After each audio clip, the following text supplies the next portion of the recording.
Science fiction రచయితల సిరీస్కి స్వాగతం. షీక్ అనేది ఒక భయంకరమైన పాత్ర.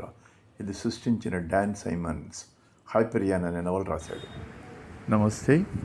ఈరోజు డాన్ సైమన్స్ అనే సైన్స్ ఫిక్షన్ రచయిత హైపరియాన్ అనే సిరీస్ రచినటువంటి హ్యూగో బహుమతి గ్రహీత.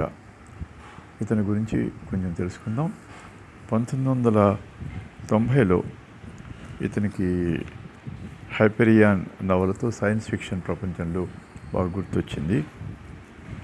జీవితం ఇతని జన్మదినం 1948లో అమెరికాలోని ఇలినాయ్లో జన్మించాడు.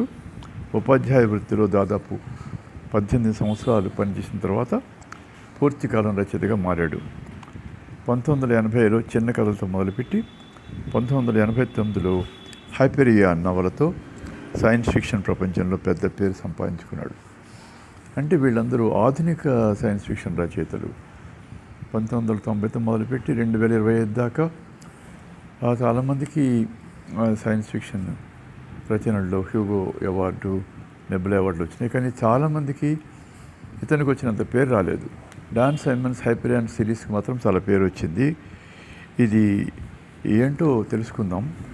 ఈ కథ జాఫ్రీ చాసర్ రాసిన క్యాంటర్బరీ టేల్స్ నిర్మాణం అనుసరించి రాయబడిన నవల.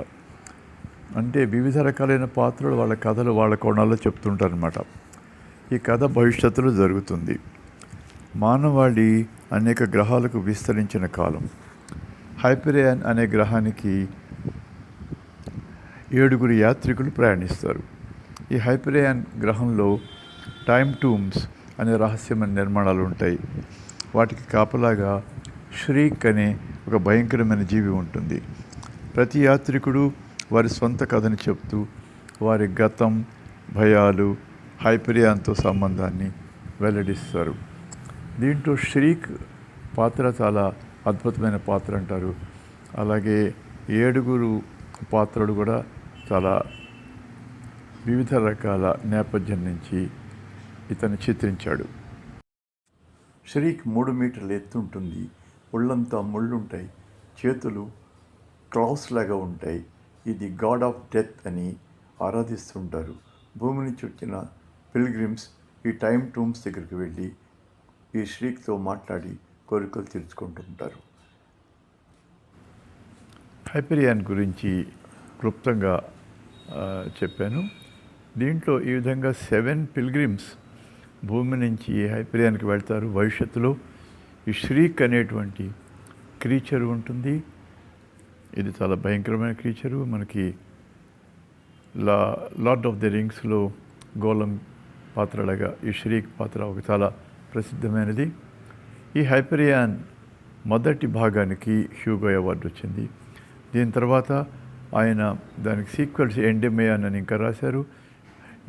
ఇలా అద్భుతమైనటువంటి కల్పనతో, సైన్స్ ఫిక్షన్ ఊహలతో, టైం ట్రావెల్ కాన్సెప్ట్స్తో రాయటం వల్లనే ఈ హైపరియాన్కి ఆధునిక సైన్స్ ఫిక్షన్లో చాలా పేరు, గుర్తింపు వచ్చింది. 1999 తర్వాత చాలామంది సైన్స్ ఫిక్షన్ ఆథర్స్కి ప్రతి సంవత్సరం హ్యూగో అవార్డులు వచ్చిన వాళ్ళలో ఎవరు ఇంత ప్రసిద్ధి చెందినట్లు కనిపించదు.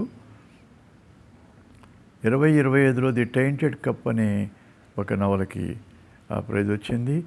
దాని గురించి ప్రత్యేకంగా చదివి తర్వాత చెప్తాను. 2026లో ఎవరికి వస్తుందో తెలియదు.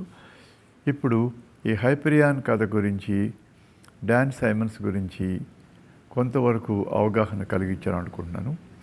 సైన్స్ ఫిక్షన్ రచయితల సిరీస్లో డాన్ సైమన్స్ హైపరియాన్ మొదటి భాగం గురించి క్లుప్తంగా ఆ అంశాల గురించి, ఇతివృత్తం గురించి వివరించగలిగాను. మరొక సైన్స్ ఫిక్షన్ రచయితల కథల గురించి కానీ, వారి శైలి లక్షణాల గురించి కానీ వివరాలతో మళ్ళీ కలుసుకుందాం.